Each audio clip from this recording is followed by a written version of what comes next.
ሰላም ጤና ይስጥልን ተመልካቾቻችን ከአንከር ሚዲያ ዝግጅት ክፍል ያክብሮ ሰላምታችንን እናቀርባለን። የአንከር መረጃ ክፍለ ጊዜያችንን ይዘን ቀርበናል። በተለያዩ የሀገሪቱ አካባቢዎች ቀውስ ተጠናክሮ ቀጥሏል። በጋምቤላ፣ በደቡብ ኢትዮጵያ፣ በሲዳማና በአማሮ ኬሌ እንደዚሁም በአርሲ ነገሌ ጭምር የህዝብ ንቅናቄዎች እየታዩ እንዳለ መረጃዎች ያመለክታሉ።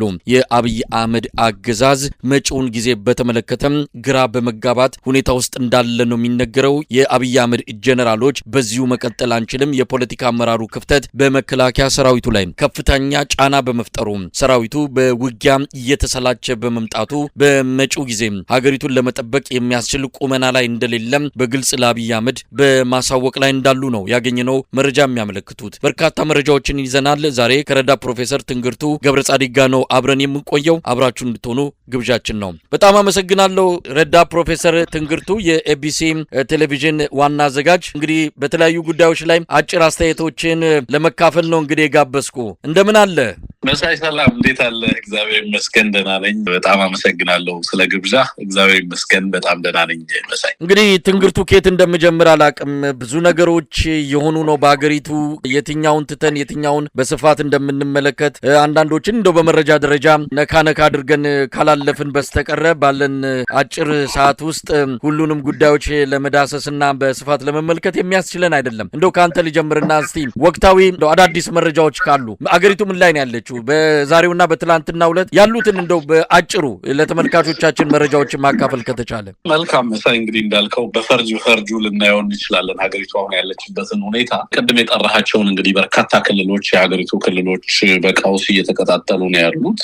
ከዚህ በፊት እንግዲህ ጦርነቱ በተወሰነ የሀገሪቱ አቅጣጫና አካባቢዎች ላይ ብቻ ተወስኖ እንደነበረ እና አብይ አህመድ ይደሰኩሩ ነበር የነበረው። አሁን ላይ ግን ጦርነቱ በአዲስ አበባ በጣም በቅርብ ርቀት በሚደረጉ አካባቢዎች ላይ ከባድ የሆኑ ወታደራዊ እንቅስቃሴዎችን የምትሰማበት ሆኗል። ክልሎች አሁን አብዛኞቹ የሀገሪቱ ክልሎች ከአብይ ቁጥጥር ውጭ እየወጡ እንዳሉ ትመለከታለህ። በርካታ የትጥቅ እንቅስቃሴዎች ያልተጀመሩባቸው ለወትሮ ሰላማዊ የምንላቸው ጸጥ ያሉ ክልሎች፣ ኦፍኮርስ ሰላማዊ ማለት አይቻልም፣ ግን ጸጥታ የነበረባቸው ክልሎች አሁን ላይ ከፍተኛ ወታደራዊ ስጋት ያዣበበባቸው ሆነዋል።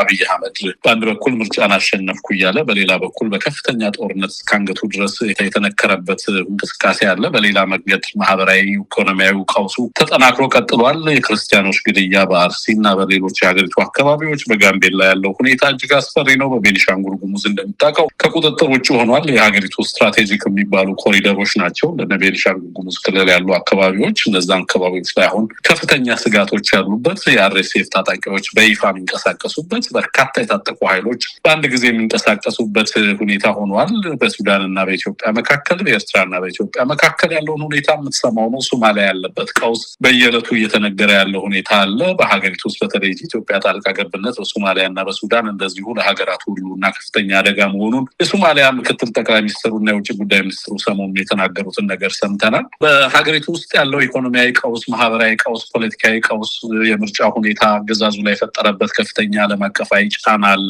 ቅቡልነት ያጣ ምርጫ ከምርጫው ከመካሄዱ ከ3 ቀንና ከ4 ቀን በፊት የዓለም አቀፉ ማህበረሰብ በተመሳሳይ ሁኔታ ብያኔ የሰጠበት ሁኔታ እስኪመስል ድረስ ነው መሳይ። የዲሞክራሲ ተቋማት፣ የምርጫ ተቋማት፣ የፖለቲካ ተቋማት፣ ሚዲያዎች ተመሳሳይ አቋም የተስተጋባበት፣ ኢትዮጵያ በታሪኳ የአፍሪካ ሀገራትን በተለይ ደግሞ ኬንያውያን እጅግ የተሳለቁበት ምርጫ ሆኖ ሀገራችንንም በእውነት ክብሯን የሚያስናቀ ለኢትዮጵያ ሕዝብ ብቻ ሳይሆን ለቀጠናውም ሕዝብ መሳቂያና መሳለቂያ ያደረገ እጅግ አሳፋሪ ክንውን ተደርጎ ተቆጥሯል። በኢትዮጵያ ታሪክ ውስጥም ከዚህ በታች ፖለቲካዊ ዝቅታ የለም ተብሎ እስኪገለጥ ድረስ ማለት ነው። በአንጻሩ ደግሞ እንደምታውቀው በበርካታ የሀገሪቱ አካባቢዎች ላይ ንጹሐን ግድያ ተጠናክሮ ቀጥሏል። ጦርነቱ እንደዚሁ ተጠናክሮ ቀጥሏል መሳይ። በተለይ ደግሞ በአሩሲ በዛሬም ድረስ ይኸው ዛሬም በቲ ወረዳ ላይ በተመሳሳይ በርካታ ኦርቶዶክስ ክርስቲያን እምነት ተከታዮች እንደዚሁ እየተገደሉ ነው ያሉት። በርካታ መፈናቀልና ስደት ነው ያለው። ከዛም ባሻገር እንግዲህ እንደምታውቀው የሀገሪቱ ፖለቲካዊ ውጥረት በተለይ ደግሞ የሀገሪቱ ተቋማቶች መከላከያ ተቋማትና የጸጥታ ተቋማቶቹ ከፍተኛ ውጥረት ውስጥ እንዳሉ እየሰማን ያለ ነው። ኦህዴድ ራሱ ውስጣዊ ክራይሲስ ገጥሞታል፣ ኢንተርናል ክራይሲስ ወይንም የውስጥ ቀውስ ገጥሞታል። ጀነራሎቹ ጦርነቱን ተሸንፈናል እያሉ ነው ያሉት። አሁን በምንሰማቸው መረጃዎች በእርግጠኝነት የተገኙ መረጃዎችን ነው ምናመሳል መሳይ አንተም በተጨባጭ እነዚህ መረጃዎች እንዳሉ አውቃለሁ። ጦርነቱን ተሸንፈናል፣ መከላከያ ሰራዊቱ ፈርሷል እያሉ እስከመናገር ድረስ በይፋ ተደርሷል። ግን አሁንም ሚሊሻ እየመለመላችሁ አዲስ መንግስት እስክናቋቁም ድረስ እነዚህን የሚቀጥሉትን 3 ወራቶች ያለ የሌለ ኃይላችሁን አሟጣችሁም ቢሆን ቢያንስ የመደራደሪያ አቅም እስክናገኝ ድረስ እባካችሁ የተቻላችሁን ነገር አድርጉ እየተባለ ከፍተኛ ርብርብ እየተደረገ ነው ያለው። በርካታ አካባቢዎች ላይ የሚያሰለጥኑት ሚሊሻ ከእጃቸውና ከቁጥጥራቸው ሲወጣ ተመልክተሃል። የአማራ ክልል የ30 ዓመት የሚሊሻን ልደት በዓል እያከበረ እንዳለ ተመልክተሃል። ክልሎች አሁን ወደ ሚሊሻ ሪክሩትነት ከፌዴራል በሀገሪቱ ውስጥ የፌዴራል ሜምበር ስቴቶች ሆነው ህዝባቸውንና የህዝባቸውን ሰላም ከማስጠበቅ ለመንግስት ሚሊሻ የሚያዋጡ በጥንት ዘመን እንግዲህ የክፍለ ሀገራት እና ነገስታቶች ለንጉሰ ነገስቱ በርካታ ስጦታዎችና ግብር እንደሚያቀርቡት ሁሉ ዛሬ ደግሞ በሀገሪቱ ውስጥ በተለይ ለአብይ አህመድ አስተዳደር ሚሊሻን የሚገብሩ ክልሎች ሆነዋል። ሀገሪቱ ውስጥ ያሉ ክልሎች የራሳቸውንም ሰላም መጠበቅ የማይችሉበት አብዛኞቹ ሚኒስትሮች በሚቀጥሉት 2 እና 3 ወራቶች ውስጥ ምን አይነት ሁኔታ እንደሚኖር ስለማያውቁ ፖለቲካው አንፕሬዲክተብል ስለሆነባቸው ያገኙትን ነገር ሁሉ እየዘረፉ ነው ያሉት። በርካታ ዘርፊያ ቢሊዮነሮች የሆኑ የክልል ፕሬዚዳንቶችን ትሰማለህ። እስከ 50 ቢሊዮን ብር ድረስ ሀብት ያካበቱ የክልል ባለስልጣናት እንዳሉ እየሰማን ያለ ነው። ሚኒስተሮቹም የክልል ፕሬዚዳንቶቹም በከፍተኛ ዝርፊያ ውስጥ ነው ያሉት። በአንድ በኩል ጦርነቱ እንደዚሁ አገዛዙና ያገዛዙ ህልውና ላይ አደጋ ይዞ መጥቷል። በሀገር ህልውና ላይ የመጣው አደጋ እንደዚሁ አለ። በህዝቦች ህልውና ላይ በሃይማኖታዊ ተቋማትና በመንፈሳዊ ተቋማት ላይ መጡ አደጋዎች አሉ። እነዚህ ሁሉ ድርብርብ ቀውሶች ተደማምረው እንግዲህ በሀገሪቱ ውስጥ ተጨባጭ ፖለቲካዊ ለውጥ የሚፈለግበትና ለውጥ የሚመጣበት ጊዜ እየተቃረበ የመጣ ይመስላል። ከዚህ ጋር ተያይዞ እንግዲህ በቅርብ አብይ አህመድ አደረግኳቸው ከሚላቸው ምርጫዎችን በተመለከተ ዛሬም የዓለም አቀፍ ተቋማት ይዘዋቸው የወጡትን ሪፖርቶች እየተመለከትኩ ነበር። ለምሳሌ አክሪንዴዶ የተሰኘ የዚህ የቤልጅየም ሀገር የሚገኝ ኢንሹረር ነው። እሱ ይዞትን የወጣው ሪፖርት እየተመለከትኩ ነበር። በሀገሪቱ የተሰጣትና የሀገሪቱን ደረጃ ፖለቲካል ሪስክን በተመለከተ ሀገሪቱ ያለችበትን ፖለቲካዊ ስጋት በተመለከተ ከ7 ደረጃዎች ከ1 እስከ 7 ነው ሬት የሚደረገው። አንድ ሀገር 7ኛ ደረጃ ላይ ያስቀምጧት ኢትዮጵያ በየትኛውም ሰዓት ላይ በአጭር ጊዜም በረጅም ጊዜ አደገኛ የፖለቲካ ስጋት ያለባት ሀገር በማለት ኢትዮጵያ ውስጥ ኢንቨስት ሊያደርጉ የሚመጡ በሀገሪቱ ላይ እንደምታውቀው በርካታ ኢንትረስቶች አሉ። በተለይ ደግሞ የማክሮ ኢኮኖሚውን ለውጥ ተከትሎ በሀገሪቱ ላይ ኢንቨስት ማድረግ የሚፈልጉ ሀገራት ቢኖሩም ሀገሪቱ ውስጥ ያለው ፖለቲካዊ ቀውስ፣ ሀገሪቱ ውስጥ ያለው ጦርነት፣ ሀገሪቱ ውስጥ ያለው የሰላም እጦት በከፍተኛ ደረጃ ዓለም አቀፋዊም ቀጠናዊም ቀውስ እየፈጠረ እንዳለ የዓለም አቀፉ ማህበረሰብ እየተገነዘበ ነው ያለው። ከዚህ ጋር ተያይዞ እንግዲህ የጎረቤት ሀገራት ጋር ያለውን የግንኙነት አግባብ ልትወስደው ትችላለህ። የዓለም አቀፉን ሁኔታ ልትወስደው ትችላለህ። በሆርሙዝና በባበል መንደብ መዘጋት ጋር ከነዚህ ጋርም ተያይዞ የሚመጡ ቀውሶች እንደዚሁ ለብልጽግና አገዛዝ እጅግ ፈታኝ እንደሚሆኑበት ይጠበቃል። መሳይ በሁሉም መስፈርት በማህበራዊ፣ በኢኮኖሚያዊ፣ በፖለቲካው በህዝቡ ዘንድ ያለው የለውጥ መሻትና ፍላጎት እጅግ ከፍተኛ ነው። በአንጻሩ ደግሞ ብልጽግና በከፍተኛ ፖለቲካዊ ቀውስ፣ ወታደራዊ ቀውስ ውስጥ የተዘፈቀበት ቀጠናዊና ጂኦፖለቲካዊ ቀውስ ውስጥ የተዘፈቀበት ሁኔታ ላይ እንገኛለን ማለት እችላለሁ። በአጠቃላይ ሀገሪቱ ውስጥ ያለው ቅድም አንተ በክልል እናንሳ ቢባል ጋምቤላ ላይ ያለውን ቀውስ ብቻ ላውራልህ ብል 2 ሰዓት 3 ሰዓት በላይ የሚወስድ ነው። በአፋር ያለውን ሁኔታ ታውቀዋለህ። በሶማሊያ ያለውን ሁኔታ ታውቃለህ። አማራና ትግራይ ያለበትን ሁኔታ እየሰማን ያለ ነው። በምርጫ ማግስት አዲስ ጦርነት ነው ትግራይ ላይ ቀሰቀሰው። አሁን የትግራይ ክልል በጦርነት ሁኔታ ውስጥ እንዳለ ነው የምትመለከተው። ከፍተኛ የድሮን ድብደባ እየተደረገ እንዳለ ትመለከታለህ። በተመሳሳይ በሌሎቹም አካባቢዎች እነዚሁ ስጋቶች በከፍተኛ ደረጃ ያየሉበት ሁኔታ እንዳለ በግልጽ መመልከት ይቻላል። መሳይ እንግዲህ ምርጫን አደረግኩ ባለ ማግስት ዛሬ ዮናስ አዳዬ የመንግስት ሚዲያ ላይ ቀርቦ ሲያወራ የነበረው ስለ ብሔራዊ ምክክር ነው። ኢትዮጵያ መርጣለች ባልክ ማግስት 50 ሚሊዮን ህዝብ መርጧል ካልክ በኋላ ምርጫ እንግዲህ እንደምታውቀው መሳይ ምርጫ ፖለቲካል ሬፈረንደም ነው። ምርጫ ማለት አንድ ህዝብ ፖለቲካዊ ፍላጎቱን ሰላሙን የሚያጸናበት እና ፖለቲካል መሻቱን የሚያሰፍርበት ህዝቡ እንዳልመረጠ ስለሚታወቅ በምርጫው ማግስት ግን ኢትዮጵያ እየመከረች ነው የሚል ፕሮግራም ደግሞ ሲያካሂዱ ትመለከታለህ። አንድ ሀገር ይሄን ያህል ህዝብ ወጥቶ ከመረጠ በማግስቱ ወደ ፖለቲካ ምክክርና ውይይት የምትገባበት ምክንያት አይኖርም። ለዚህ ነው ሁሉንም ነገር አብይ አህመድ 3ቱንም ወሳኝ የሆኑ የፖለቲካ ኩነቶች በአንድ በኩል መጠነ ሰፊ ጦርነት፣ በሌላ በኩል ብሔራዊ ምክክር ብሎ፣ በሌላ በኩል ደግሞ ምርጫ እያደረግኩ ነው ብሎ ራሱንም ፓርቲውንም የዓለም አቀፉንም ማህበረሰብ በዛው ልክ ግራ ሲያጋባ ከርሞ በሀገሪቱ ውስጥ ግን አንድ አንዲትን ተጨባጭ ለውጥ እንዳልመጣ በርካታ ዓለም አቀፍ ተቋማት የጋራ መግባባት ላይ ደረሱበት ነው። ክሬንዴዶን ጨምሮ እንዳልኩ በርካታ ዓለም አቀፍ ተቋማት ኢትዮጵያ ሬት እያደረጉ ያሉበት ሁኔታ የሪዝም ሰርቫይቫል ኢሹ ዛሬም በየዕለቱ አብይ አህመድ የህልውና አደጋ ተደቅኖበታል። ስርዓቱ ነገ ጠዋት ስትነሳ ፈርሶ ልታገኘው የምትችለው ወይንም በማግስቱ ፈርሶ ልታገኘው የምትችልበት በዛ ደረጃ የህልውና ቀውስ ውስጥ የገባበት ሁኔታ ነው ያለው። በሌላ በኩል ደግሞ ተቋማቶቹ በህልውና አደጋ ፈተና ውስጥ ገብተዋል። መከላከያውን ጨምሮ በርካታ የሀገሪቱ የጸጥታ ተቋማት ተብለው ይጠሩ የነበሩ ተቋማት ለራሳቸው ህልውና አደጋ ገጥሟቸው ትመለከታለህ። ህዝቦች፣ የሃይማኖት ተቋማት ቅድም እንዳልኩት እነዚህም በከፍተኛ የተጠቂነት ስሜት ውስጥ ነው ያሉት። ከስሜት በተጨባጭ ክርስቲያኖች የሚገደሉበት፣ በተጨባጭ ህዝቦች የሚፈናቀሉበትና የሚሰደዱበት ለእያንዳንዱ ክልል አደጋን የደቀነበት ሁኔታ እንዳለ አብይ አህመድ ትመለከታለህ። አብይ አህመድን ማስቀጠል ለራሱ ለብልጽግናም እጅግ አደገኛ፣ ለተቋማቱም አደገኛ፣ ለሀገርም አደገኛ፣ ለህዝቦችም አደገኛ ሆኖ ለቀጠናውም ህዝቦች አደገኛ ሆኖ የቀጠለበት ሁኔታ ብዙ መረጃዎችን ነው ያጋራህን። እውነት ለመናገር እነዚህን መረጃዎች በተናጠል በመመልከት ኢትዮጵያ ያለችበትን አደጋና ወዴት ልታመራ እንደምችል የፖለቲካውን መድረክ በቅርበት ለሚከታተሉ ሁሉ በግልጽ የሚታያቸው መጠነ ሰፊ አደጋ እንዳለ ነው በግል የሚገባኝ። ለማንኛውም አንዳንዶቹን በተናጠል እንመልከት። እስቲ ከአርሲው ጉዳይ ጋር በተያያዘ ያሉትን መረጃዎች እንመልከታቸው። የዛሬ ሳምንት ምርጫው በተካሄደበት ዕለት ነው ግድያው ሲፈጸም የነበረው። ከዋዜማ አንስቶ በአርሲም በተለያዩ አካባቢዎች ግድያ ሲፈጸም ነበረ። ሃይማኖትን መነሻ ያደረገም በማግስቱም ቀጠለ። በኋላ ላይ ርብርብ ነው የተደረገው። ይሄ ነገር በማውገዝ ደረጃ ኢትዮጵያውያን ከዳር እስከ ዳር ተነሱ። አገዛዙ በኋላ ላይ ለቅሶ ቀማና ጉዳዩን ለማድበስበስና አቅጣጫ ለማሳት ሞከረ። በሳምንቱ አሁንም በተለያዩ ወረዳዎች እንደዚሁ ተመሳሳይ ስጋት እያየን ነው። የኢትዮጵያ የሰብአዊ መብት ኮሚሽን ከአብይ አህመድ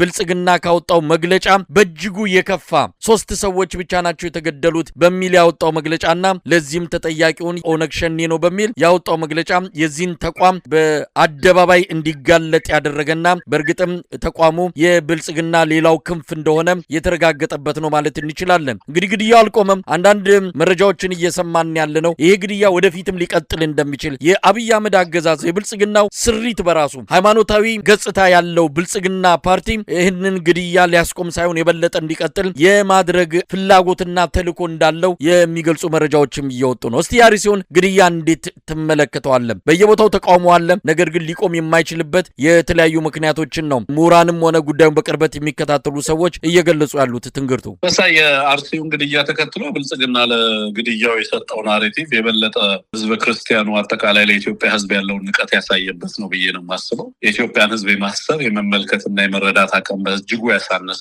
ለህዝብና ተቋማት ያለውን ጥላቻ፣ ለንጹሐን ያለውን ጥላቻ፣ ለኢትዮጵያ ህዝብ ያለውን ጥላቻ፣ ንቀት በአደባባይ ያሳየበት ነው። ተቋማቶቹም ኢንክሉዲንግ የሰብአዊ መብት ተቋማቱም ጭምር እንዴት ሀገርንና ህዝብን እንደናቁ የሚያሳዩ ሪፖርቶችን እና መንግስታዊ ፍሬሚንግን ተመልክቻለሁ። የአርሲውን ግድያ ተከትሎ አብይ አህመድ የምርጫውን ሂደት ሊያደናቅፉ የፈለጉ አካላት ናቸው ግድያውን የፈጸሙት የሚል አይነት ናሬቲቭ ነው ሊያስተጋባ የፈለገው ወይም ትርክት ነው መፍጠር የፈለገው። በጣም ያማል፣ እጅግ የሚያበሳጭ ትርክት ነው መሳይ። ምክንያቱም የክርስቲያኖች ግድያ በአርሲም ሆነ በሌሎች የሀገሪቱ አካባቢዎች ዛሬ ላይ የተጀመረ ብቻ ሳይሆን ባለፉት 8 ዓመታት ያለማቋረጥ ሲፈጸም የነበረ በመንግስታዊ ኢንዱስትሪያል በሚባል ስኬል የሚፈጸም ነው። በነገራችን ላይ ብዙ ጊዜ እንደውም ግድያውን እየተከተልን ነው የምንጮኸው እንጂ በኦርቶዶክስ ክርስቲያኖች ላይ የሚደረገው ግድያ በነገራችን ላይ አብይ አህመድና መዋቅሩ ስልጣን ላይ እስካለ ድረስ በፍጹም የሚቆም ግድያ እንዳልሆነ በትክክል ማስቀመጥ እችላለሁ። እኔ ቤተክርስቲያንም ብዙ ጊዜ አልተገነዘበችውም የምለው፣ ህዝበ ክርስቲያኑ አልተገነዘበውም፣ የኢትዮጵያም ህዝብ ያለም አቀፉ ማህበረሰብ አልተገነዘበውም የምልበትም ምክንያት ግድያው በአብይ አህመድ እና ከአብይ አህመድ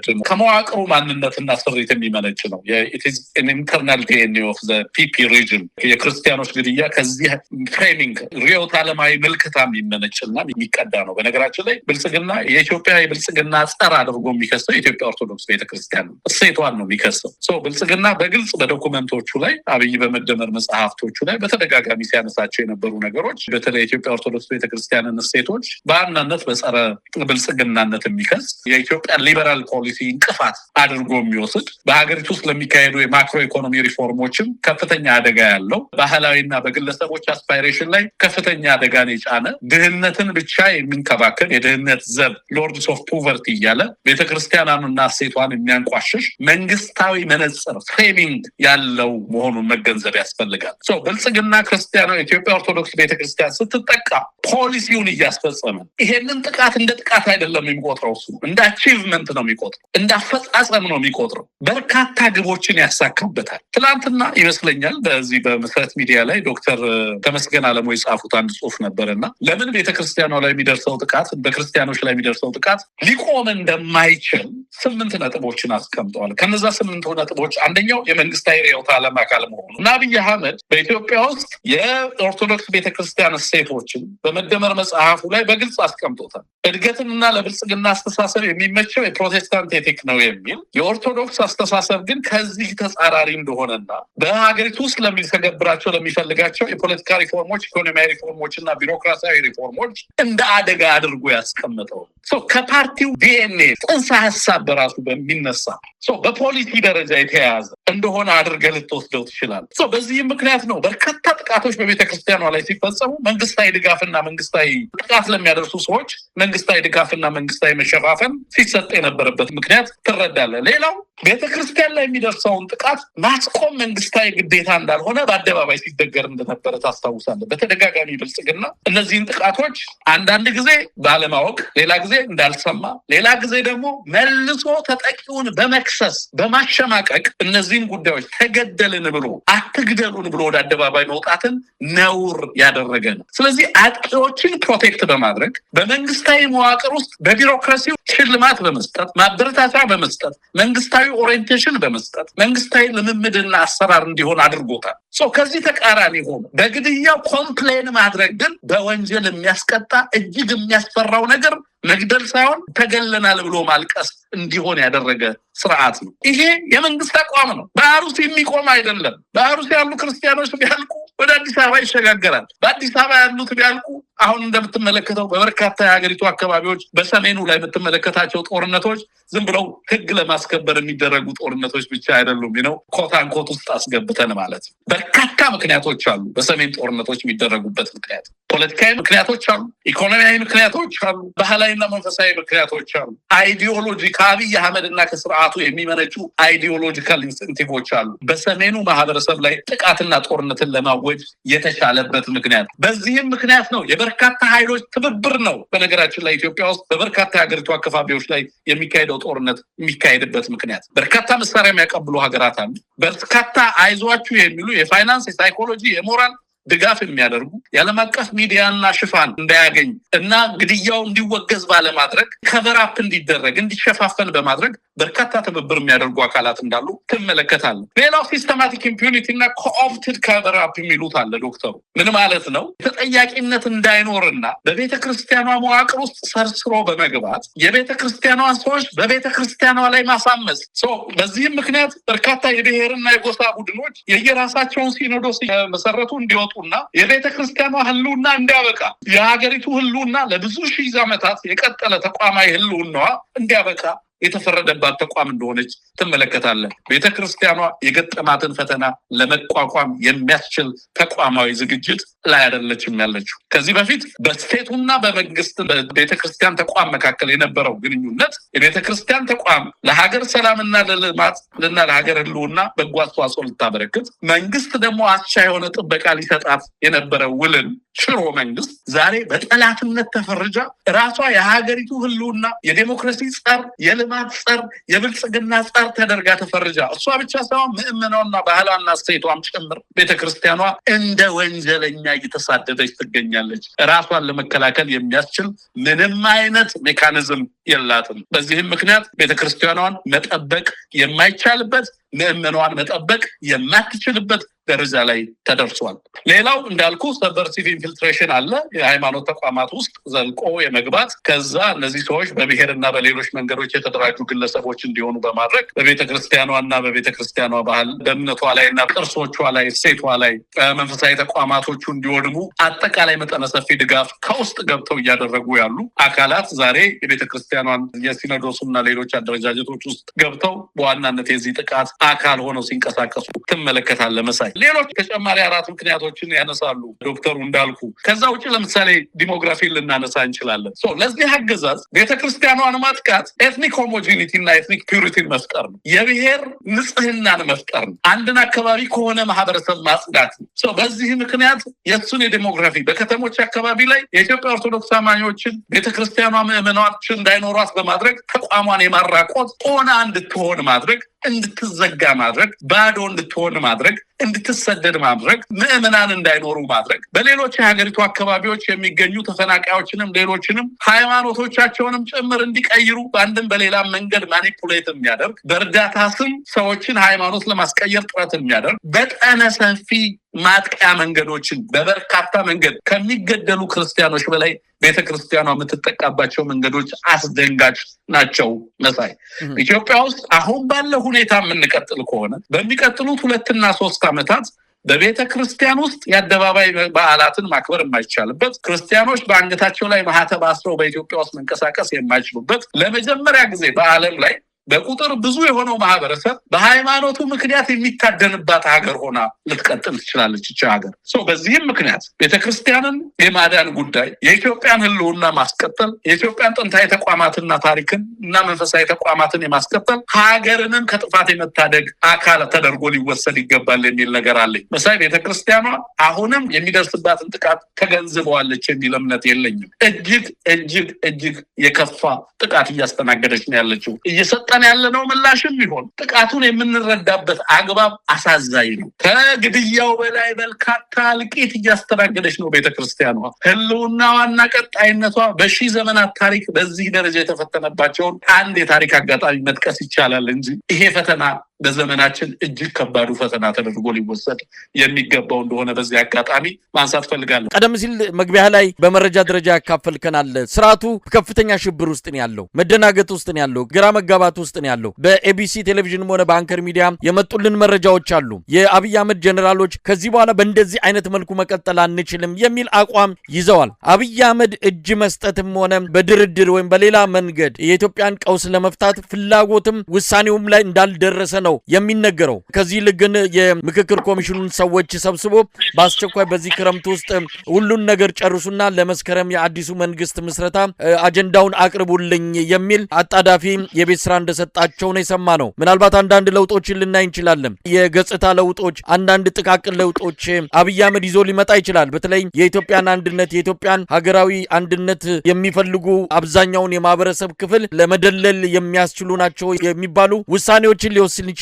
ለምሳሌ የብሔርና በጎሳ ደረጃ የተዋቀሩ ክልሎችን በመልክዓ ምድራዊ አደረጃጀት ሊያመጣ ይችላል። ብዙዎቹን ባለስልጣናት ከስራ ሊያሰናብትና አዳዲስ ፊቶችን ይዞ ሊመጣ ይችላል። ብዙ ነገሮችን ሊያደርግ ይችላልና ከፍተኛ የሆነ መረበሽ ውስጥ የገባው አብይ አህመድ በጥገናዊ ለውጦች ስልጣን እድሜውን ለማራዘም እየተንቀሳቀሰ እንዳለን የሰማነው ግን ራሱ የብልጽግና ከፍተኛ ባለስልጣናት ወታደራዊ አመራሮች ጭምር በስካውን በመጣነው መንገድ መቀጠል አንችልም፣ በዚህ ሁኔታ ከቀጠልን ብልጽግና አጉላ ወዳደቅ ከፍተኛ ሆነ ኪሳራ ገጥሞት ከታሪክ ገጽ ላይ ሊጠፋ ይችላል የሚል ስጋታቸውን በግልጽ እየተነጋገሩ እንዳለ ነው የምንሰማው። ብልጽግና አሁን ምርጫውን አካሄደም የተለያዩ ጥገናዊ ለውጦች በማምጣት ህዝቡን አደናግሮ በተጨማሪ የስልጣን ዘመን የኢትዮጵያ ህዝብ ጀርባ ላይ ተፈናጦ ሊቀጥል ነው የሚፈልገው። ብልጽግና መውደቅ የማይቀር ነገር ነው በምንም አይነት መንገድ። አሁን ስለ ብልጽግና አይደለም እኮ የምናወራው በነገራችን ላይ ፖስት ብልጽግና እንጂ አሁን በበርካታ ኃይሎች መካከል የምታየው እኮ አላይመንት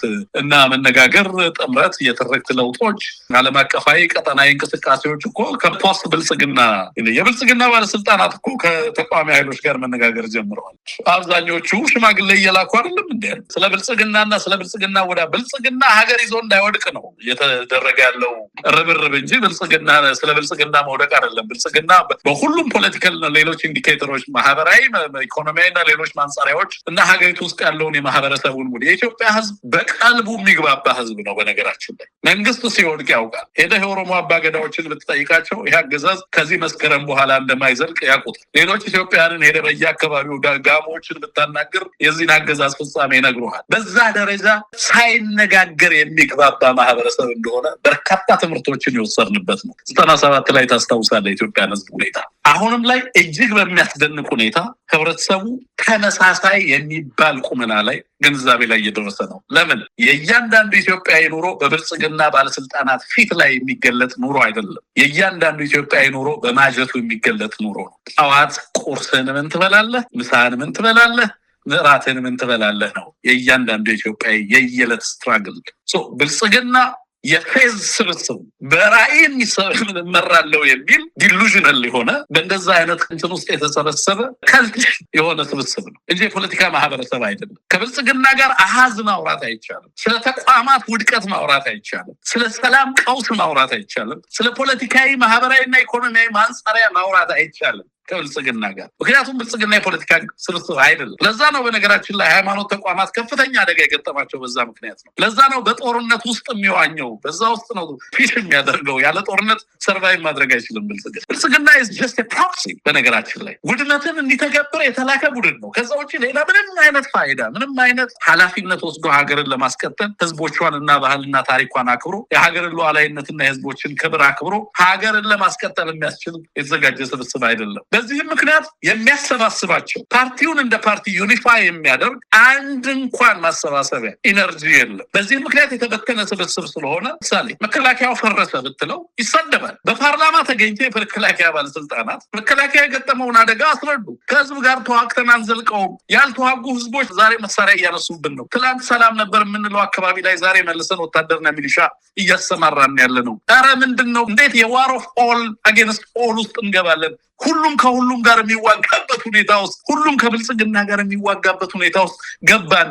ሆቤዣን ስቴት ኦፍ ኦርደር ውስጥ ገባን እያሉ የሆቤዣን ስቴት ኦፍ ኦርደር የሚሉት አለ የፖለቲካ ሊቃውንት። ሁሉም ከሁሉም ጋር የሚዋጋበት አይነት ሁኔታ ማለት ነው። ሁሉም ከብልጽግና ጋር የሚዋጋበት አይነት ሁኔታ በሀገሪቱ ውስጥ ተፈጥሮ የማይዋጋው ማህበረሰብ ደግሞ በጣም በሚያስገርም ሁኔታ የተለየ ፎርም ኦፍ ሬዚስተንስ ያደርጋል። ከተማ ላይ ያለው ማህበረሰብ ብልጽግና ያጸዳውን መንገድ በማቆሸሽ ተቃውሞውን ያሰማል። ተቃውሞውን ሲያሳይ ትመለከተዋል። እግሩን ይጎትታል። አብዛኛው ማህበረሰብ ማለት ነው። እስ ዲፍረንት ፎርም ኦፍ ሬዚስተንስ። አደገኛ አገዛዝ በከተሞች ላይ ጥቃት ሲፈጽም ሁሉም ህዝብ የሚታገልበትን የራሱን ስልታዊ ትግል ወደ መዘየድ ይሸጋግራል። በከተማም በአርሶ አደሩ ቀይም፣ በተማረው፣ በወጣቱ፣ በሃይማኖት ተቋማት ያለው ማህበራዊ ቅራኔ፣ በነጋዴው ላይ ያለው ጣጣ፣ በየሶስት ወሩ ግብር ለመገበር በነጋዴው ላይ ያለው ጣር ከምነግርህ በላይ ህዝብን በከፍተኛ ምሬት ውስጥ ከቷል። ይሄንን ግለሰብ ከዚህ አካሄድና ከዚህ ቅዠት አውጥቶ ሀገሪቱ የገጠማትን ተጨባጭ ኢኮኖሚያዊ፣ ፖለቲካዊና ማህበራዊ ቀውስ ለመፍታት የሚያስችል ዝግጅት አለ ወይ? ብልጽግና የለውም። ጅጅጋ ተሰብስበው ነበር አይደለም? በቀደም ሸበሌ ሪዞርት የክልል ፕሬዚደንቶች ምን አይነት መፍትሄዎችን አስቀመጡ? ራሳችሁን ተከላከሉ፣ ሚሊሻ አሰልጥኑ ነው የተባሉ።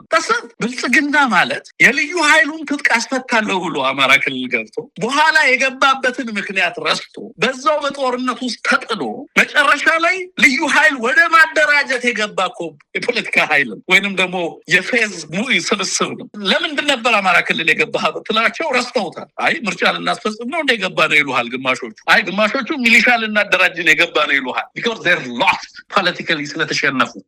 በሁሉም የሀገሪቱ አካባቢዎች ላይ የገጠማቸው ፈተና ከዚህ የሚመነጭ ነው። አርሶ አደሩን ወደ ሚሊሻነት፣ ተማሪውን ወደ ሚሊሻነት፣ መምህሩን ወደ ሚሊሻነት፣ ሀገሪቱን ወደ ሚሊታንት ስቴት የቀየረ ስብስብ ነው። በሚሊሻ እየተመራን እንቀጥል አንችልም። ሀገር ሁሉንም ጉዳዮቿን፣ ሁሉንም ችግሮቿን፣ ሁሉንም ቀውስ በጦርነት እንድትፈታ የሚያስገድድ በጣም ዝቅተኛ ያስተሳሰብ ደረጃ ያለው የፖለቲካ ስብስብ ነው። ስለዚህ ኢትዮጵያ ለውጥ ትፈልጋለች፣ ለለውጥ ዝግጁም ነች ብዬ ነው የማምነው። አሁን ለውጡን ለመምራት የሚያስችል የተቀናጀ አቅም መፍጠር ተችሏል የሚል እምነት አለ። የሚቀሩ ነገሮች አሉ። በቅርብ ቀናቶች እንመለከታቸዋለን የምላቸው ነገሮች ይኖራሉ። እነዛ ነገሮች ምናልባትም እየመጣ ያለው ከውስጥም በነገራችን ላይ ለውጥ እንዲመጣ አሁን በተቃውሞ ረገድ ያሉ ኃይሎች ያላቸውን አንድነትና ማህበራዊ ቅቡልነት እንዲያሰፉ የብልጽግና ባለስልጣናት ጭምር የሚመኙበት ደረጃ ላይ ተደርሷል። it's a different level በነገራችን ላይ መሳይ አንተ በበርካታ ዘመናት ምናልባትም 2 እና 3 መንግስታትን ታግለሃል ብዬ አስባለሁ። በነዛ ትግል ወቅቶች የለውጥ ድባብና የለውጥ ዋዜማ ላይ ምን አይነት ድባብ እንዳለ በትክክል ትገነዘባለህ። ዛሬ አብይ አህመድ ልክ መንግስት ወደ ምስራቅ ጀርመን ያቀናበትን ወሬ ያስታውሰኛል። አሁን ያለባቸው ሁኔታዎች ወይ እሱን ወይ ደግሞ ወደ ሮም ዴሌጌሽን የላኩበትን ጊዜ ደርጎች ያስታውሰኛል። በእንደዛ አይነት ሁኔታ ውስጥ ነው ያለው። የኢትዮጵያ ህዝብ ለውጥ ይፈልጋል። ለውጡም አብይ አህመድና በአብይ አህመድ ፍላጎት የሚወሰን ሳይሆን በኢትዮጵያ ህዝብና በሚታገሉ አካላት የሚወሰንበት ደረጃ እየደረሰ ነው ያለው። ለሚቀጥሉት 3 ወራቶች ተረባረቡ ማለት ምን ማለት? ሚሊሻ አደራጅታችሁ 3 ወራቶችን ስጡኝ። በእነዚህ 3 ወራቶች ውስጥ ተአምር ይፈጠራል። ምክንያቱም እኚህ 3 ወራት ማለፍ ከቻልንና አዲስ መንግስት ማቋቋም ከቻልን ቴክኖሎጂውንም ምኑንም ተጠቅመን ፖለቲከኞቹንም ገንዘብ እያተምንም ቢሆን እያስከዳን ከተለያየ ቦታ በግለሰብ ደረጃ እየመጡ እንደዛ እያደረኩኝ አሁንም 1 እና 2 ዓመት ልቀጥል የሚችልበትን እድል አመቻቻለሁ ነው የአብይ አህመድ መነሻና መድረሻ። ይሄ ደግሞ በእርግጥም ሀገርንና ህዝቦቿን የተረጋጋች ሀገር እንድትሆን በዓለም አቀፉ ማህበረሰብ በቀጠናው በሀገራችንም ህዝቦች ዘንድ ተቀባይነት የሚኖረው ሆኖ አትመለከተው። የሀገሪቱን ፖለቲካዊ ሁኔታ በፖለቲካዊ አማራጮች ለመቀየር ለምሳሌ ቀደም እንዳልከው ህዝባዊ ምክክር ናሽናል ዳያሎግ በ2 ወር ውስጥ ውጤቱን አምጡልኝ ብሏቸዋል እና ዮናስ አዳይ። ስለዚህ ኢትዮጵያ እየመከረች ነው የሚለውን ነገር ከዛሬ ጀምሮ የተበተንትን እያሉ በሚዲያ መጥተው እንትን ሲሉ ትሰማቸዋለህ። ምክንያቱም አብይ አህመድ ምን እንደሚፈልግ ያውቃሉ። ሪኮመንድ የሚደረገው ምን እንደሆነ ያውቃሉ። አብይ አህመድ የሚተገብረው ምን እንደሆነ ጽፌ ልሰጥህ ይችላል። የሚፈለጉ ነገሮች ምን እንደሆኑ ማለት ነው። እነዚህን በማድረግ ድጋሜ የኢትዮጵያን ህዝብ ቀልብ ለምሳሌ ህገ መንግስት አሻሻልኩ ሊል ይችላል። ይሄም አማራውንና ሌላውን ለማማለል ይጠቅመኛል ብሎ ያስባል። አሁን አማራው ህዝብ ከዛ ተሻግሯል። በአብይ አህመድ ሪፎርም የሚማልል አማራ ዛሬ ላይ የለም። በአብይ አህመድ ሪፎርም የሚማልል የኢትዮጵያ ህዝብ የኦሮሞ ህዝብ የለም ዛሬ ላይ ተሻግሯል። ህዝቡ እሱን ለውጦች በአስተማማኝ ፖለቲካዊ መሰረት ላይ እንዲመሰረቱለት የሚፈልግ ህዝብ እየተፈጠረ ነው ያለው። አሁን የሚያደርጋቸው በቀጣይ አሻሽላቸዋለሁ የሚላቸው ሪፎርሞች ለምሳሌ የክልል አደረጃጀትንና መዋቅርን በነገራችን ላይ እያንዳንዱ ከዚህ በኋላ የሚወስዳቸው መፍትሄዎች ሁሉ የስርዓቱን እድሜ የሚያሳጥሩ ናቸው የሚሆኑት። ምክንያቱም ኦልሬዲ ፓርላሜንታሪ ምርጫ አድርገዋል እኮ። ለምሳሌ አሁን ያደረገው ምርጫ ለሚቀጥሉት 5 ዓመታት ሀገሪቷ የምትተዳደርበትን ስርዓት በይኗል። ምርጫው ግን በናሽናል ዳያሎግ ደግሞ ፕሬዚዳንታዊ ስርዓት አቋቁማለሁ የሚል በፓርላሜንታሪ መንገድ ተመርጦ ራሱን የብልጽግና ፕሬዚደንትና የሀገሪቱ ጠቅላይ ሚኒስትር አድርጎ የነበረ ሰውዬ አሁን ደግሞ በሌሎች ሪኮሜንዴሽን ሌላ ናሽናል ዲያሎግን ደግሞ እንደገና አጭበርብሮ አሁንም ሀገሪቷንና የሀገሪቷን የፖለቲካ ስርዓት በራሴ ፍቃድ እቀይራለሁ፣ ይሄም ለህልውናዬ ጠቃሚ ነው ብሎ የሚያስብ ሰው እንደሆነ ትመለከታለህ። እነዚህ ሁሉ ቅዠቶች ይሆናሉ ብዬ ነው የማምነው። እንደው ትንግርቱ ምናልባት በዚህ ወቅት ላይ ኢትዮጵያ አሁን ሁነኛ የታሪክ መታጠፊያ ላይ ነው የምትገኘው። አገዛዙ በራሱ ውስጥ በተፈጠረው የተለያዩ የሐሳብ ልዩነቶች በተለይም ከአካሄድ ጋር በተገናኘም ምርጫው ለብልጽግና ስርዓት በስልጣን ላይ እንዲቆይ ቅቡልነትን ያመጣል ብለው ተስፋ አድርገው ነበረ። ነገር ግን አስቀድሞም ጀምሮ በተለያዩ ወገኖች ሲገለጽ እንደነበረው ይህ ምርጫ ለኢትዮጵያ ተጨማሪ ቀውስ እንጂ መፍትሄ ሊያመጣ እንደማይችል የተተነበየው አሁን ተግባራዊ የሆነ ነው። በተለያዩ የሀገሪቱ አካባቢዎች ምርጫን ተከትሎ አዳዲስ ግጭቶችም አዳዲስ ቀውሶችም እየመጡ ይገኛሉ። ምናልባት ብልጽግና ቀደም ሲል አንተ የሚያነሳው ነው በትናንሽ ለውጦች ይህን ጊዜ ሻገረዋለሁ ብሎ አብይ አህመድ በዚሁ የተለመደ ብልጣብልጥነት ስልጣኔን አስቀጥላለሁ ብሎ የሚያስብ መሆኑ እጅግ የሚያሳፍር ጉዳይ ነው። አሁን ከዚህ በኋላ የሱ ሚዲያዎች ዲጂታል የብልጽግና ሰራዊት አባላት አንዳንድ ዜናዎችን ይዘው ሊመጡ ይችላሉ። የኦሮሚያ ክልል ፕሬዚዳንት ሊቀየር ነው፣ የምናምን ሚኒስትር ሊለወጥ ነው፣ እንትና ሊባረር ነው፣ ከሌ ሊወጣ ነው። እንዲህ አይነት ወሬዎች እየበረከቱ ሰው ትኩረቱን ከዋናው ለውጥ ከዋናው ስል ከአብይ አህመድ ስርዓት መገርሰስ እንዲነቅልና አይኑን እንዲያነሳ የተለያዩ የመረጃ ማዛባትና የአጀንዳዎች መጥመድ መጠነ ሰፊ ስራ ሊሰሩ እንደሚችሉ ይጠበቃል። ሆነም ቀረም የኢትዮጵያ ህዝብ ሁኔታውን በደንብ የተረዳ እንደሆነ እንገምታለን። በሌላ በኩል ሌሎች ኃይሎች ተባብረው እየመጡ ነው። ይሄ ከፍተኛ ድንጋጤ ፈጥሯል። ሰሞኑን እንዳየኸውም ብርሃኑ ጁላ ሁሉ ወጥተው ስለ ጽምዶ ታሪካዊ አመጣጥና ከትላንት ታሪክ ጋር ያለውን ቁርኝት ሊያስረዳን የሞከረበትንም ምረቃ በዓል የምናነሳው ጉዳይ ነው። በጅጅጋ ተሰብስበው የነበሩት የብልጽግና ባለስልጣናትም ስለ ጽምዶ እንደተነጋገሩም ይሰማል። አብይ አህመድም በተደጋጋሚ ሰሜኖች እየመጡብን ነው የሚለው ስጋቱ አሁንም እያስደነበረው እንዳለ ነው የሚነገረው። ለማንኛውም መጪውን ጊዜ እንዴት ታየዋለህ? ወዴት እናመራለን? ምን አይነት ጥንቃቄ ያስፈልጋል? ብርሃኑ ጁላን ነው ጽምዶ ጀነራል ያደረገው። ብርሃኑ ጁላን ራሱ ጽምዶ ነው ይህንንም ስርዓት ፈጥሮ የሰጠው ምልህ። አሁን እሱ የሚተቻቸው ኃይሎች ምናልባትም ብርሃኑ ጁላን ለዚህ አብቅተውታል ብሎ መናገር ቢቻል ማጋነን አይደለም እንጂ በእውነት ብርሃኑ ጁላ በሜሪቶክራሲ ቢሆን ኖሮ በስርዓት ባለው በአቅሙ ልክ ቁመና ቢሆን ኖሮ አሁን ባለፉት 8 ዓመታት ኢትዮጵያ ውስጥ የሆኑ ጦርነቶች እና በተቋሙ እሱ በሚመራው ተቋም ላይ የደረሰው ውድቀት በአጠቃላይ ተጠያቂ ሊያደርጋቸው የሚገባ በሀገር ክህደት ወንጀል ሊጠየቁ የሚገባ ናቸው። አብዛኞቹ እዛ ላይ የምትመለከታቸው ሰዎች ማለት ነው። ሰው ሞራሉን አግኝተው እዛ ቦታ ላይ መጥተው እንደዚህ አይነት ንግግር ማድረጋቸው በራሱ አስገራሚ ነው። ግን አንተ እንዳልከው በሀገሪቱ ውስጥ እየመጡ ያሉ በርካታ ለውጦች እንዳሉ እንመለከታለን። በነገራችን ላይ ይሄ አይ ዲስፒዩት የዚህ የሰሜኖች መጡ ምናምን የሚባለውን ካራክተራይዜሽን ቢኮዝ ኢትዮጵያ ውስጥ ይሄ የኖርዝ ሳውዝ ዳይኮቶሚ በፖለቲካል ዳይኮቶሚ ነው። ኢትዮጵያ ውስጥ ኖርዝ ሳውዝ የሚባል ነገር የለም። አርቢትራሪ ነው ኖርዝ እና ሳውዝ። ሁለት ማህበረሰብን የትግራይና የአማራ ተወላጆችን ለማግለል አገዛዙ በብዛት የሚያስተጋባው ትርክት ነው ኖርዝ ሳውዝ ዳይኮቶሚ። ኢትዮጵያውያን ኖርዝም ናቸው፣ ሳውዝም ናቸው፣ ኢስትም ናቸው፣ ዌስትም ናቸው። የትግራይ ተወላጅ ነሰርሊ ትግራይ ነው ያለው ማለት አይደለም። ሀገሩ ነው መላ ኢትዮጵያዊ። ይህንን ደግሞ የሰጠው የብልጽግና ስርዓትና የብልጽግና ህገ መንግስት አይደለም፣ ወይንም ደግሞ ከዛ በፊት የነበረው ህገ መንግስት አይደለም። በደማቸው በአጥንታቸው ኢትዮጵያውያን የተረከቡት ያቆዩት ሀገር ነው። ህገ መንግስቱን ኢትዮጵያውያን ጻፉት እንጂ ህገ መንግስቱ ኢትዮጵያውያንን አልጻፈም። ይሄ ኖርዝ ሳውዝ ዳይኮቶሚ ብልጽግና መጡባችሁ ቡልጉን ከሀባሲን ይፍዱፌ እያለ ህዝብን ለማስፈራራት የኦሮሞን ህዝብ ለመቀስቀስ አገንስት ወገኖቹ በራሱ ውስጥ አብረውት የኖሩትን የራሱን ወገኖች በራሱ ላይ ለማስነሳት ፍርሃትን በማህበረሰብ ውስጥ ለማስፈን የሚያደርገው ጥረት ነው እንጂ አሁን ኢትዮጵያ ውስጥ ባሉ ጥምረቶች ውስጥ የኦሮሞ ልሂቃን፣ የኦሮሞ ፖለቲካ ኃይሎች ራሳቸው የዚህ ጥምረቶች የዚህ ንቅናቄዎች አካል ናቸው። የኢትዮጵያውያን በባህልም በቋንቋም በሃይማኖትም ሳይለያዩ በተለያዩ አካባቢ ያሉ ማህበረሰቦች በሀገራቸው ጣፍንታ ላይ በጋራ የሚወስኑበትን ፖለቲካዊ ምህዳር አስፓየር የማድረግ እንቅስቃሴ እንጂ ሰሜኖች መጥተው ደቡቦች ላይ፣ ደቡቦች መጥተው ሰሜኖች ላይ የሚል የና አብይ አህመድን ደካማ አስተሳሰብ በህዝብና በሀገር ላይ ለመጫን የሚደረግ ፍላጎት የሌለ መሆኑን ለህዝቦች ልናረጋግጥላቸው የሚገባ ነገር መሆኑን በግልጽ ማስቀመጥ ያስፈልጋል። ስለዚህ የእያንዳንዱ ፖለቲካዊ እንቅስቃሴ ሂደት ኦሮሞን ታሳቢ ሳያደርግ መከናወን አይችልም። አማራን ታሳቢ ሳያደርግ መከናወን አይችልም። ትግራይንና ሌሎችን የኢትዮጵያ ህዝቦች ታሳቢ ሳያደርግ መከናወን የሚችል አይደለም። ሁሉንም ታሳቢ ያደረገ ለሁሉም የሚስማማ ህግና ስርዓት ፖለቲካዊ ለውጥና ምህዳር በሀገሪቱ ውስጥ እንዲመጣ ያንንም ማረጋገጥ። በዚህ ሂደት ውስጥ ለውጦች አሉ። ከዚህ በፊት መሳይ የኢትዮጵያ ህዝብ የፖለቲካ ለውጦችን በምንም አይነት መንገድ ሊገራቸው የሚችልበት ተቋማዊ አቅም ያልመሰረተ መሆኑን በሚገባ አረጋግጫለሁ። እስከዛሬ ድረስ ኢትዮጵያ በርካታ የፖለቲካ ልሂቃን እንዳሏት አውቃለሁ። አንቱታን ያተረፉ ስመጠር የነበሩ የፖለቲካ ልሂቃን ነበሩ። ለውጥ በመጣ ማግስት እነዚህ የፖለቲካ ልሂቃን አብዛኞቹ ለውጡን ለግለሰቦች ወይንም ለሆነ ቡድንና ስብስብ አትሪቢዩት አድርገው የኢትዮጵያን ዕጣ ፈንታ ለዛ ቡድን ወይንም ግለሰብ አሳልፈው ሲሰጡ እመለከታለሁ። ኢትዮጵያ ተቋም የላትም። የፖለቲካ ተቋም የሌላት ሀገር ነች። በዚህም ምክንያት ለውጥን ለመግራት የምትቸገር ሀገር ነች። መንቀል እንጂ መትከል ለምንድነው ኢትዮጵያን ያልቻሉት ሲባል መትከል የሚያስችል ፖለቲካዊ ተቋማትን መፍጠር ስላልቻለን። ስለዚህ አብይ አህመድን ሀገር ሰጥተነው በማግስቱ ወደ ቤታችን የገባን። ነገ ላይ ኢትዮጵያ ውስጥ ለሚመጣ ለውጥ ግን ኢትዮጵያ ተቋም ሳይኖራት ለውጥን ለሆነ ቡድን ወይንም ለሆነ ስብስብ አሳልፈ ሰጥተህ ወደ ቤት የምትገባበት አይደለም። ኢትዮጵያን በራሳቸው የሚመሩት የለውጥ ሂደት መምጣት መቻል አለበት። ተቋማቶቿ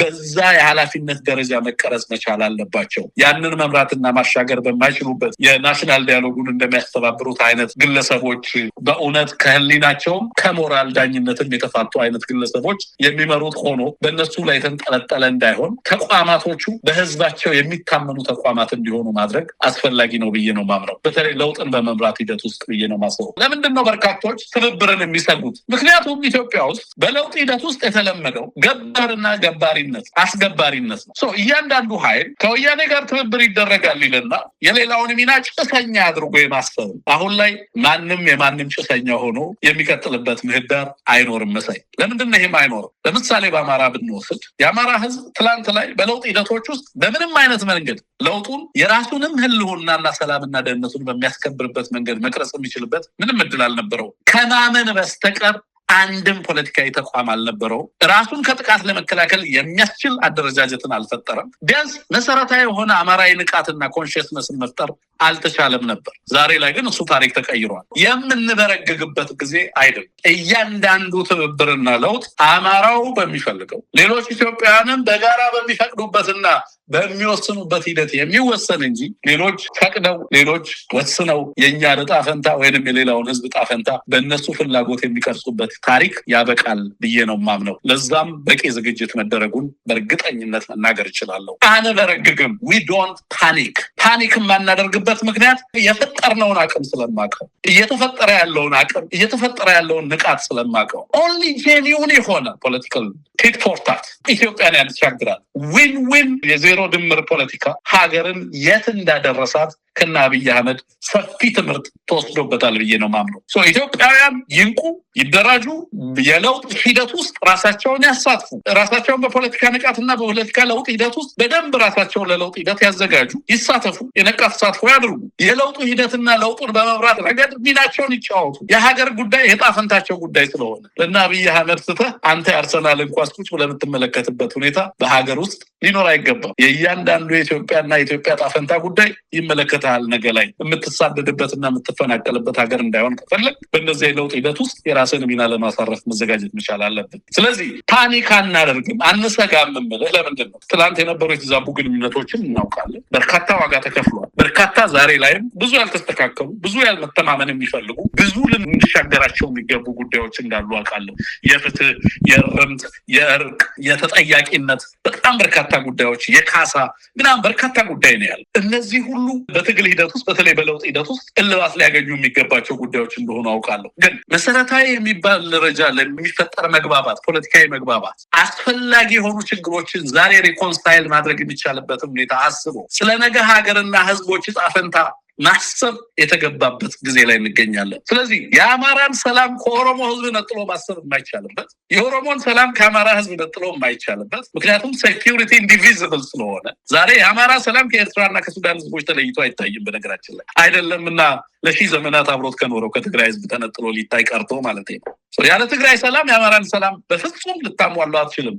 መሳቂያ ነው ሆነ የምትቀር። በተመሳሳይ ኦሮሚያን የተለየ ተአምር አደርጋታለሁ ብለህ ያለ አማራ ሰላም ልታስበው አትችልም።